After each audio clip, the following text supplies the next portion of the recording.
তারপর আমরা দেখি এফ লেটারটা, প্রথমে একটা সরল রেখা, তারপরে ই এর মতো করে এই দাগটুকু দিব, তারপরে মাঝের অংশটুকু একটু ছোট দিব।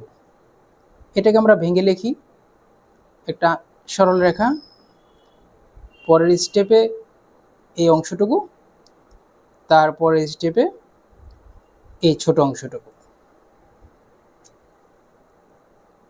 তাহলে এফটা আমি আবার লিখতেছি। তারপর হচ্ছে জি। তো জি লিখতে গেলে আমরা প্রথমে যে কাজটা করব, একটা সি লিখব।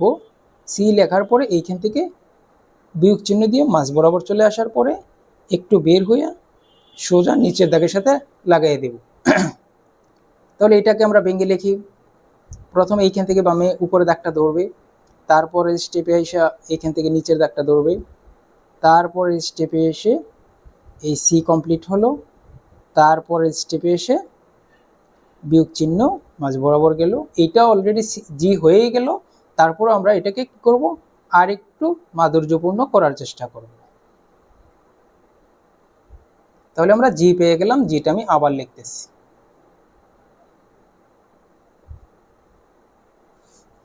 এইচ।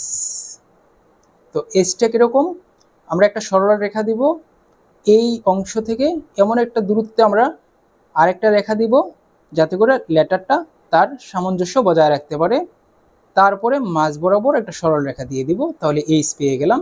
তাহলে এটাকে আমরা একটু ভেঙে লিখতে চাই, প্রথমে এই অংশটুকু দিব, তারপরে এই অংশটুকু দেওয়ার পরে এইটার সাথে সমন্বয় করে একটা অংশ দিব, তারপরে স্টেপে এসে আমরা এই মাঝের দাগটুকু দিয়ে দিব। তো এই সবগুলো আমার জন্য সম্ভব হবে ওই যে প্রথমে লেখা শুরু করার যে ফর্মুলা বলছিলাম, সরল রেখাগুলো আয়ত্ত করা, সেটা যদি আপনার আয়ত্ত থাকে তাহলে আমি আশা করি দেখলেই আপনি বুঝতে পারবেন। তারপর হচ্ছে আই। এইখান থেকে আমি একটা সরল রেখা দিলাম, তারপরে উপরে একটু অংশ দিব, নিচে একটু অংশ দিব, আই হয়ে গেল। তো এটাকে আমরা কি করব, প্রথমে একটা আইটা লিখব, তারপরে উপরে বা নিচে একটা অংশ দিয়ে দিব। এই অংশটুকু দিলেও চলে, না দিলেও চলে, এখন আপনি যেভাবে সুবিধা মনে করবেন আপনি সেটা লিখতে পারেন। তারপর হচ্ছে জে।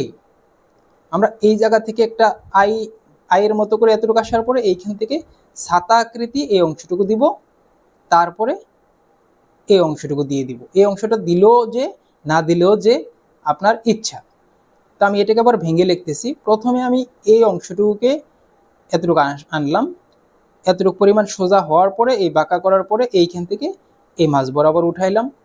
পরবর্তী অংশে আমরা কি করব, সেই অংশটুকুকে দিয়ে দিব। তারপরে আসতেছে কে। এখানে আমি একটা সরল রেখা দিব, তারপরে এই মাঝখান থেকে সমানুপাতিক দূরত্বে একটা সরল রেখা দিয়ে উপরে দিব, আবার সেই মাঝখান থেকে সমানুপাতিকভাবে নিচে দিব। এইটা এই রেখার শেষ এবং এই রেখার শেষ সমান রাখবো, তাহলে কি এটা দেখতে সুন্দর লাগবে, একদম সরল। তাহলে প্রথম স্টেপ, দ্বিতীয় স্টেপ, এই হচ্ছে তৃতীয় স্টেপ। তাহলে আমরা এখানে কে পর্যন্ত পেয়ে গেলাম।